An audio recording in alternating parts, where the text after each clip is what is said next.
People refer to cities as concrete jungles. Concrete is hard, it's cold, it's unforgiving, it's heavy. If you're traveling fast enough or falling hard enough, it can be deadly.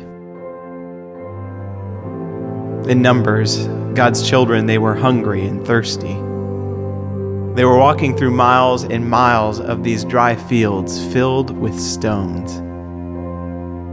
They quarreled and they begged God and Moses to be saved and delivered. In response to their cry, Moses took his staff by God's authority and planted it firmly upon a stone. And from that stone gushed forth living water and new life. Out of these stones came hope. In Luke, God's children were once again plagued with a similar hunger and thirst.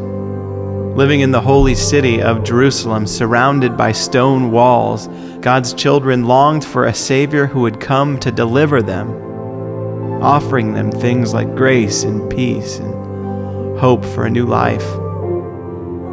As this man named Jesus rode into that city, these masses of people began praising God and rejoicing, for here was their King.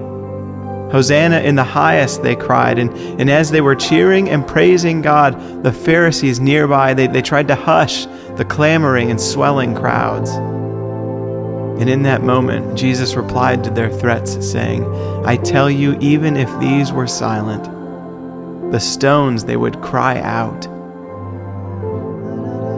I find it interesting that just a few days after Jesus suffered and died and was placed in a tomb, the first thing we hear about on Easter morning is that a stone of all things had been rolled away. If there's one thing to rejoice about on Easter, it's that God has the power to roll away stones. Nothing can contain him. Nobody could stop him. God's life is unbreakable because his love is unconditional. The good news on Easter morning is that the stones, they do cry out. As Jesus, he overcomes death with his life. He crumbles whatever stone might be in his way in order to push through into the life that really is life. For up from the grave he arose.